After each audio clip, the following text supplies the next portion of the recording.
Yo me rehusé a subirme, pero esos tipos me golpean y me empiezan a picar con picayelos. Y ya me subieron al carro y me taparon la cara. Y ya no supe. Yo fui enamorada. Bueno, me engancharon porque me enamoraron.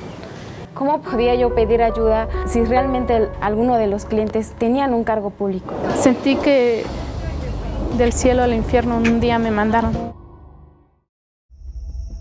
La trata de personas es uno de los grandes flagelos de México y un cruel reflejo de sus desigualdades. Los 3 testimonios que te presentaremos hoy revelan cómo mujeres pobres, migrantes o en situación de vulnerabilidad caen en las garras de los cárteles que gestionan este delito. Engañadas, secuestradas y explotadas sexualmente por redes que en muchos casos integran hombres que afirmaban amarlas. Aunque rara vez se menciona al narcotráfico, ambos mundos están conectados. Los mismos criminales los gestionan y se aprovechan de las mismas problemáticas sociales. Las consecuencias de desafiar estos negocios también son idénticas: tortura, muerte y desaparición. Las historias de estas mujeres no son casos aislados, sino la consecuencia de un sistema que falla en proteger a quienes más lo necesitan.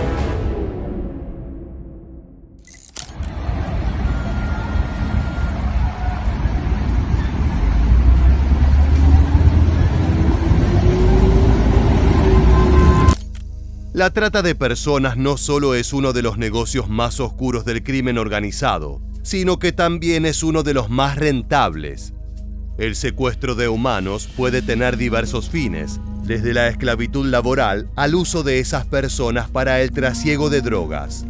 Sin embargo, el ámbito más frecuente en que se ejercen estos crímenes es dentro de la explotación sexual. En México, miles de muchachas son secuestradas anualmente para luego ser obligadas a entregar sus cuerpos a la clientela de los cárteles narco. Es una de las tantas fuentes de ingresos que tienen esas organizaciones y, como es costumbre, se enfocan en personas marginadas. Mujeres jóvenes de origen humilde que buscan una manera de escapar de su dura realidad económica. Es entonces cuando llegan las promesas y los engaños. Las mentiras para que ellas bajen la guardia y confíen en quienes en un futuro se convertirán en sus captores. A continuación nos adentraremos en ese mundo de la mano de una sobreviviente que eligió mantener su identidad en secreto, pero que en palabras expuso todo el horror que experimentó. Todo comenzó en una noche común y corriente en la que planeaba salir con amigos. En esa velada, la maldad se apersonó frente a ella como una amenaza que la dejó aterrada. Y llega un amigo y me dice: oye, te habla un señor de un taxi. Y yo pensé que era mi papá. Y dije, ay, ya emocionada fui. Pero no era mi papá. Eran 2 tipos que venían en la camioneta el día de la casa hogar que me habían propuesto. Y en la parte atrás del taxi estaban unas chavas que se juntaban igual ahí, que igual se prostituían. Entonces me dijeron, pues que ellas te expliquen. Y entonces las volteé a ver y luego imaginé que era para prostitución. Entonces yo les dije, no estoy interesada en eso, ¿no? Y entonces lo único que me dijeron fue que si yo no iba a la montaña iba a venir a mí. Cuando los cárteles narco posan su mirada en una víctima, es difícil disuadirlos. Son bestias hambrientas que solo piensan en los réditos económicos, y esta joven encajaba en todos sus parámetros. Era una muchacha humilde que había trabajado durante toda su infancia sufriendo violencia intrafamiliar de parte de sus abuelos, que la golpearon y la obligaron a caminar por las calles realizando trabajos poco aptos. Su madre no estaba presente desde que era una niña de 6 años, y su único entorno era su padre taxista y su hermano, quienes trabajaban largas jornadas para poder sobrevivir. En definitiva, ella no tenía protección, y por eso los narcos volvieron a interceptarla en las calles. Ya me empezaron a decir, súbete, que no sé qué, que no sé cuánto. Y entonces yo me rehusé a subirme. Pero esos tipos me golpean y me empiezan a picar con picayelos. Y ya me subieron al carro y me taparon la cara. Y ya no supe. El cautiverio inicial fue terrorífico. La muchacha fue subida a un vehículo que arrancó a toda velocidad sin dejar rastros. Los amigos de la joven secuestrada no vieron el momento en que ella desapareció. Parecía no haber testigos del momento en que una pandilla de narcos tomó por la fuerza a una mujer en las calles de México. Lo más triste es que probablemente varias personas vieron el ataque, pero nadie se animó a interponerse o a levantar la voz, sabiendo que el precio por rebelarse puede ser un disparo en la cabeza sin mediar palabras. La víctima fue trasladada a una serie de departamentos totalmente tapiados, con puertas y ventanas cerradas. No supe. Yo cuando desperté ya estaba en un cuarto, amarrada a una silla. De repente entró una tipa con una malla en la cabeza. Y lo único que me dijo fue que ella me había mandado el mensaje, pero que como yo no quise entender las cosas iban a ser a su manera. Después me desamarraron y me metieron a otro cuarto. Había muchas chavas más ahí. Yo no entendía qué era lo que estaba pasando en ese momento. La presencia de mujeres dentro de las organizaciones de trata es más frecuente de lo que imaginas. Por desgracia, ellas suelen ser las que organizan la captura y luego quienes explican a la nueva prisionera cómo funcionan las cosas en el lugar. Resulta increíble, pero esas damas colaboran con los delincuentes que sistemáticamente raptan y violan a miles de mujeres anualmente. Son cómplices directas de los cárteles y sin su participación el negocio no podría llevarse a cabo. En este caso, la mujer que recibió a la víctima le indicó que debía cambiarse y prepararse para el infierno que se avecinaba. Sin embargo, pese a todas las humillaciones y golpes, la joven estaba decidida a resistirse. Me cambian a huevo y me ponen en una esquina. ¿Y vas a cobrar tanto? Y si no lo haces y si te escapas, tenemos localizada a tu familia. Más que nada con mi abuelo. Y yo no quería que le pasara nada. Pero aún así dije, chingue su madre, aunque me maten, ¿no? Se acercaban así los carros y yo les suplicaba a veces que no, ¿no? Y como que ellos entendían y se iban. Y entonces yo como que tenía esa suerte. Ella estaba prisionera del cártel, pero no iba a dejarse doblegar tan fácilmente. Cada vez que tenía una oportunidad, le hacía saber a los potenciales clientes que allí ocurría algo extraño o ilegal. Por lo general, la mayoría de los hombres se asustaban temiendo involucrarse en algo demasiado oscuro. Sin embargo, ninguno de ellos le brindó ayuda. Se limitaron a acelerar y salir de allí antes de ser vistos. Con el tiempo, los captores de la muchacha se percataron de que ella estaba reduciendo intencionalmente la cantidad de clientes que aceptaban pagar por tener relaciones sexuales. Es por eso que decidieron darle un castigo ejemplar, una paliza salvaje que por poco la mata. Pero eso no fue todo. Una vez que volvió en sí, fue encadenada en una habitación y allí fue abusada sexualmente por una decena de sicarios que la insultaron y la humillaron durante horas. Su cuerpo fue destrozado. Las marcas de golpes y mordidas eran una firma de esos hombres que convirtieron el dolor en un ritual. Tal fue la gravedad que tuvieron que llevarla al hospital para evitar que muriera. Caí en el hospital porque me lastimaron. La vieja esta, que le conocí la cara en ese momento, se hizo pasar por mi mamá. Pero pues yo no dije nada en el doctor, o sea, solamente pues sí le había dicho que había sido una violación, pero que no sabía quién y que yo no quería levantar una demanda. Entonces me regresaron para allá y logré fugarme de ahí. Y mi error fue haberme regresado de donde me secuestraron. En su primer escape, la joven trató de contactarse con sus amigos y familiares. No sabía realmente en quién confiar. Tenía claro que las autoridades eran una mala idea, ya que muchas de ellas estaban aliadas con el crimen organizado. Estuve como 2 días escondida en una camioneta porque yo llegué a contarles a mis amigos. Bueno, primero llegué y mi hermano me madreó porque pensó que yo andaba de cualquiera, ¿no? Y luego ya cuando escuchó lo que le tenía que decir, se dio la vuelta y se fue. Mis amigos sí como que me entendieron y me encerraron en una camioneta y me dijeron, de aquí no sales y vamos a buscar la manera en que pues no te encuentren. Durante algunos días se mantuvo dentro de la camioneta. Sus amigos le llevaban comida, agua y drogas para calmar su dolor corporal. Le dijeron que tenía que quedarse allí durante unas semanas hasta que sus captores dejaran de buscarla. Ella temía caer nuevamente en las garras de los sádicos secuestradores que por poco no la mataron. Desgraciadamente fue su hermano quien cometió el error fatal que destruyó los sueños de libertad de la muchacha.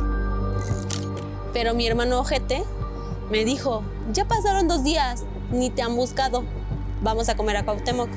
Y yo me bajé de la camioneta y me dijo, espérame, voy por los demás. Y me dejaron en la esquina de la casa hogar. Y vuelvo, bueno, de repente veo que da vuelta un carro y me dicen mi nombre. Y yo volteo y eran ellos. Y yo quise correr, pero pues me alcanzaron. Entonces me abracé de un poste. Me solté porque encañonaron a mi hermano. Y me dijeron que si no me soltaba, lo iban a matar. El segundo cautiverio fue el más violento. A sabiendas de que era una rebelde y osada, sus captores se encargaron de golpearla a diario, insultándola y asegurándose de que no volvería a ver la luz del sol en libertad. Rompieron su autoestima y su esperanza de escapar, por lo que la muchacha aceptó con dolor que esa prisión era su lugar en el mundo, que la esclavitud sexual era todo lo que le deparaba la vida. Afortunadamente, después de una larga temporada experimentando ese infierno, las autoridades realizaron un operativo que puso fin a las actividades de esa célula en particular. No sé cuánto tiempo estuve ahí, de donde de repente llegaron y nos sacaron. Bueno, unos policías llegaron, nos sacaron del lugar, detuvieron a la mayoría de las personas que estaban ahí porque faltaban más. ¿Cuánto tiempo duró ese secuestro? No lo sé. No se puede ver la luz del sol ahí. La joven afirma que no quiere que el resto de su vida esté marcado y definido por el dolor que experimentó como prisionera. Aún así, las heridas físicas y emocionales que sufrió en esa temporada la acompañarán para siempre. Por desgracia, su historia no es una cruenta excepción, sino un fenómeno en ascenso que año tras año aumenta en cifras. Cada vez hay más mujeres extraviadas y pocas de ellas regresan a casa. El siguiente caso que narraremos tiene como protagonista a Adela, una muchacha cuyo único error fue creer en el amor. Esa fue la carnada que utilizaron para cubrir el anzuelo. Al igual que la primera mujer que conocimos en este video, Adela era de orígenes humildes. Trabajaba desde pequeña y sentía que conocía a la perfección cómo se manejaban las calles. Por eso, cuando conoció a un hombre agradable y romántico, pensó que se había sacado la lotería. Después de algunos meses, el sujeto le propuso mudarse a la capital para encontrar mejores empleos. Pues hasta que me empezó a insistir a que me viniera con él aquí al Distrito Federal. Recuerdo que ese día que él ya me estaba esperando, ese día él tenía una camioneta, una Escalade 2006, una camioneta blanca, muy bonita, muy lujosa. Ese día recuerdo que se dirigió hacia la calle Arista número 36, ahí atrás de la delegación Cuauhtémoc, y ahí se dirigió hacia unos cuartos, como les llaman, cuartos de huésped o cuartos verdes, y ahí se dirigió con la persona encargada de la recepción. Aunque en este caso no se usó la fuerza física, sino el engaño, la dinámica fue igualmente violenta. La víctima fue conducida a una serie de habitaciones aisladas, con puertas y ventanas selladas que hacían imposible escapar. Al entrar, Adela se enfrentó a un panorama aterrador. No era un lugar de trabajo ni un hotel, sino un centro de cautiverio, donde jóvenes eran explotadas sexualmente cada día para beneficio de una red criminal vinculada al narcotráfico en la capital mexicana. Cuando le ordenaron que empezara a trabajar, pero en ese momento el hombre al que amaba se transformó en una bestia malvada. Pues así vas a trabajar. Entonces yo le dije, no, estás loco, yo no voy a trabajar de eso. No, es que lo estoy diciendo yo. Además, el que manda aquí soy yo. Además, ya estás en mi poder. Y tú vas a hacer lo que yo diga y lo que yo quiera. Dice, y si no, ya sabes, con malas palabras vas a valer. Y tú y tu familia, y me voy a encargar de buscarlos. Entonces me amenazó. Entonces no me queda otra opción más que obedecer lo que él me decía. Y el miedo a las represalias es algo en lo que coinciden todas las historias de trata de personas. Los criminales saben que amenazar con acribillar a toda la familia es un método infalible para evitar que sus prisioneras traten de escapar. Lo más tenebroso es que en algunos casos les permiten mantener un contacto esporádico con sus parientes, no por bondad, sino para que tengan presente que si se equivocan, quienes sufrirán las consecuencias serán esas personas inocentes que las esperan en casa. En el caso de Adela, ella temía por sus abuelos y sus padres. No quería verlos morir salvajemente, por lo que agachó la cabeza y decidió cooperar con el oscuro negocio que le impusieron. No esperaba que su cuerpo fuera utilizado como un bien descartable, el cual podían explotar hasta el límite. Cuando entré con los primeros clientes sí fue muy difícil. ¿Qué fue esa primera noche? Fue esa primera noche. Entonces, ese día pues sí fue muy difícil porque aparte de que también me obligaba a, no tenía descanso. Ningún día trabajaba lunes a domingo, entonces no tenía descanso. Entonces ese día fue difícil porque también ese día estaba yo menstruando y me obligaba a meterme esponja. Y que así tenía que pasar con los clientes y así tenía que aguantar toda la noche. Para los narcos que operan estos espacios de prostitución esclava, las muchachas prisioneras no son más que objetos. Se trata de bienes totalmente indispensables que tienen una vida útil y que deben ser aprovechados mientras duren. No les preocupa cuidar su salud ni atender a sus necesidades. Mientras sigan con vida, sirven.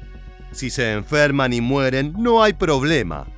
Es cuestión de volver a las calles para engañar a la siguiente presa cuya sangre lubrica los engranajes de esa maquinaria perversa. ¿Cuántos clientes veías tú cada día? Pues eran entre 20, 30 clientes en la noche. ¿Diarios? Diarios. Y todo el dinero que juntaba, todo lo tenía que entregar. Todo ¿Nunca me lo te dio quitaba. nada? ¿No te daban nada a ti? Solo me dejaba 200 pesos. Con esos 200 pesos yo tenía que comer, llevar mi ropa a la lavandería, y con ese mismo dinero tenía que pagar el taxi cuando él no me llevaba. Entonces con eso tenía que sobrevivir ese día. Las condiciones eran deplorables. Al igual que muchas esclavas que pasaron por ese infierno, Adela trató inicialmente de hablar con sus clientes para explicarles que ella estaba allí contra su voluntad. La terrorífica verdad la dejó congelada. Esos hombres sabían perfectamente las condiciones del lugar, No les importaba abusar de una mujer prisionera.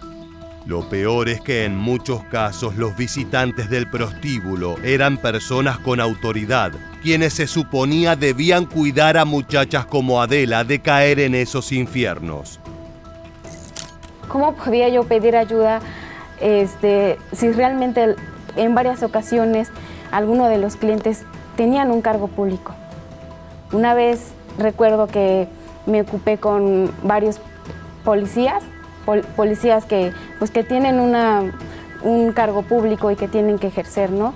Pero sin embargo, ¿cómo podía pedirle ayuda si sabiendo que él mismo, que al quien tenía que, ahora sí que tenía la oportunidad de pedirle ayuda, era el mismo que me estaba comprando, era el mismo que me estaba violando? O sea, no podía, ¿no? Ver a policías y políticos abusar de ella y de sus compañeras sumieron a Adela en una profunda depresión. Es que en ese momento su única esperanza era que las autoridades golpearan a la puerta de esa macabra vivienda y desbarataran el negocio de los narcotraficantes que la explotaban sexualmente. Sin embargo, le quedó claro que el crimen organizado y el gobierno estaban complotados en ese negocio. No era falta de capacidad o inoperancia, era complicidad. El tormento de Adela duró muchísimo tiempo. Finalmente, un operativo policial registró la vivienda donde estaba alojada y la presencia de decenas de mujeres secuestradas salió a la luz. ¿Cuánto tiempo estuviste así? Iba a cumplir 2 años ya. 2 años. No, ¿y nunca veías una salida, quizá hablar a tu casa, quizá decirle a alguien en todo este tiempo? Como te decía al principio, me amenazó toda mi vida, viví amenazada, toda mi vida me estuvo diciendo que me iba a contar bajo tierra, que me iba a matar. ¿Te golpeaba? Sí, me golpeaba, me humillaba, me hacía sentir de lo peor, me bajó mi autoestima, me hacía sentir de lo peor. La estrategia de engaños y el modus operandi para dominarlas es siempre el mismo. Primero mentiras y promesas. Luego golpes, humillación y sometimiento para dejar en claro que ya no son dueñas de su propio cuerpo y que las decisiones ahora estaban en manos de sicarios despiadados. Los 2 años que Adela pasó en esas condiciones dejaron graves secuelas físicas y mentales que le han impedido insertarse por completo en sociedad. Por las noches le cuesta conciliar el sueño. Imagina que cada ruido es un criminal que viene a secuestrarla o un cliente que llegó para solicitar sus servicios. Sus pesadillas están pobladas de imágenes de esa temporada en cautiverio, y es que el horror que vivieron ella y sus compañeras es lo más parecido al infierno en la tierra. El último caso que analizaremos hoy retoma el macabro patrón de la historia de Adela. Esta vez, la víctima, bajo el nombre ficticio de Camila, también vio su sueño convertido en pesadilla. Con apenas 18 años, conoció a un hombre que se hizo pasar por su príncipe azul. Le prometió viajes por el mundo y una vida en familia, pero tras esas palabras se ocultaba un plan siniestro: convertirla en una esclava. Yo fui enamorada. Bueno, me engancharon porque me enamoraron. Esa persona, después de 9 meses de haber sido novios y todo, decidí irme a pedir a mi casa porque él quería que me fuera nada más con él, pero yo no quise. Dije, no, tienes que ir a hablar con mis papás para que me pueda ir contigo. Y así fue. El hombre pidió la mano de la joven y luego le propuso emprender viaje hacia su tierra natal en Puebla. Es que él le aseguraba que allí había oportunidades de trabajo con sus familiares y que juntos podían progresar. Sin embargo, a medida que la historia avanzaba, el hombre le revelaba detalles cada vez más alarmantes a la mujer. El problema es que ella estaba demasiado enamorada como para notar las banderas rojas que se izaban en el horizonte. Me dijo que era de aquí de la Ciudad de México Pero ya cuando agarramos destino a Puebla, que porque allá tenía familiares, él me dice que le ayudara a trabajar, que porque estaba atorado con unas tarjetas y que lo iban a meter a la cárcel. Yo le dije, bueno, está bien, traigo mis papeles en orden. A partir de este punto, la historia comienza a sonar a cuento ya relatado. Las mentiras se parecen demasiado. El proceso de captura parece cuidadosamente estudiado. Camila fue llevada con engaños hasta un hotel donde presuntamente allí les darían trabajo. Ella no tenía bien en claro qué tipo de oficio cumpliría, pero estaba contenta de poder colaborar con la economía de la pareja. Además, estaba estudiando hotelería, por lo que sentía que encajaba a la perfección con el rubro. Me dijo, no, aquí no necesitas tus papeles ni nada de eso, solo puro credencial. Entras con la recepcionista y ya te da el trabajo. Aquí está el uniforme que te vas a poner. Le digo, wow. Yo así le dije, pues me lo imaginé. Yo dije, pues ha de ser un traje, ¿no? Si es de recamarera, pues ha de ser blanco, con zapatos blancos. Saco de la bolsa oscura y sale una falda colegiala y una blusa así de encaje. Y yo le dije, a ver, ¿de qué voy a trabajar? Y me dice, vas a trabajar de sexo servidora. ¿Estás loco o qué? Para ese momento ya era demasiado tarde. El supuesto novio de Camila no era más que un reclutador que la había engañado durante meses hasta el momento preciso de entregarla a los nuevos dueños de la joven. Ahora rodeada y sin escapatoria, las amenazas llegaron de inmediato.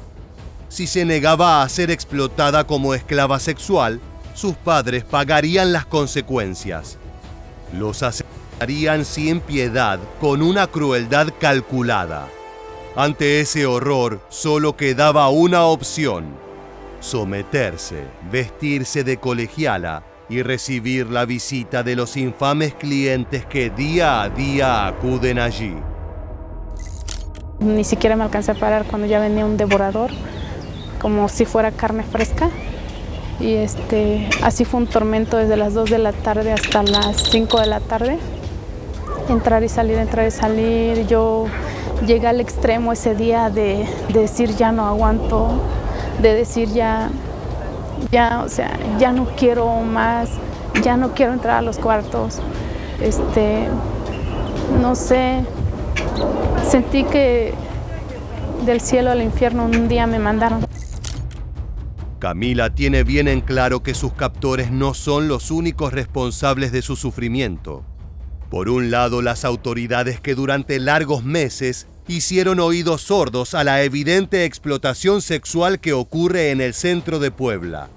Por otra parte, los clientes que acudían allí, sabiendo o no, que estaban aprovechándose de la esclavitud de jóvenes que en muchos casos ni siquiera eran mayores de edad.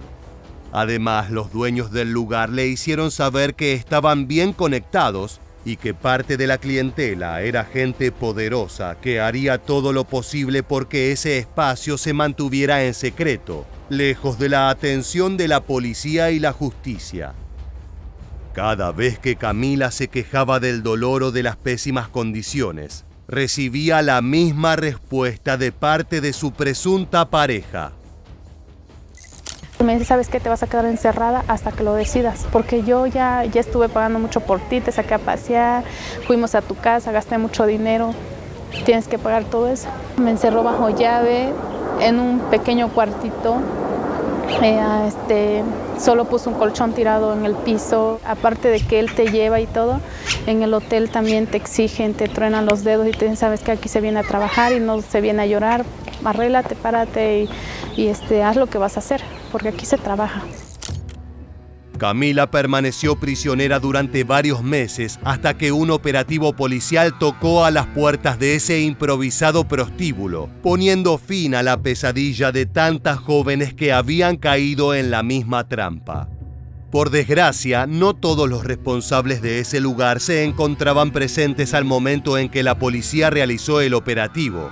Es por eso que varios de los captores siguen en libertad, presuntamente continuando con ese oscuro negocio que provoca tanto dolor en México.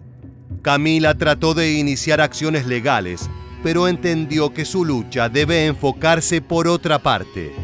En primera instancia en sanar física y mentalmente, y luego ayudando a otras jóvenes que atravesaron infiernos similares a reincorporarse a la vida y proyectar un futuro donde ese cautiverio sea solo un recuerdo doloroso. Más allá de las historias, los números también pintan un cuadro escalofriante. Según la Oficina de Naciones Unidas contra la Droga y el Delito, México ocupa el segundo lugar mundial en trata de personas. En su territorio, 7 de cada 10 víctimas son mujeres y niñas. El 85% sufre explotación sexual, pero solo el 2% de los casos llega a condena, lo que deja en claro la impunidad y la complicidad con la que se manejan estas organizaciones. Es por eso que actúan en ciudades grandes y no se preocupan en lo más mínimo por ocultar sus huellas. Se saben amos y señores de un imperio oscuro. La trata seguirá existiendo mientras haya quien compre, quien tolere y quien mire para otro lado. Transformar esta realidad depende de todos. Justicia para las víctimas, castigo para los culpables y una sociedad que rechace sin matices la explotación de cualquier ser humano. De esta manera llegamos al final del video. Si te gusta este contenido, te invitamos a suscribirte y activar las notificaciones de nuestro canal. Sin más, nos despedimos hasta la próxima entrega de Militarmente. Gracias por acompañarnos.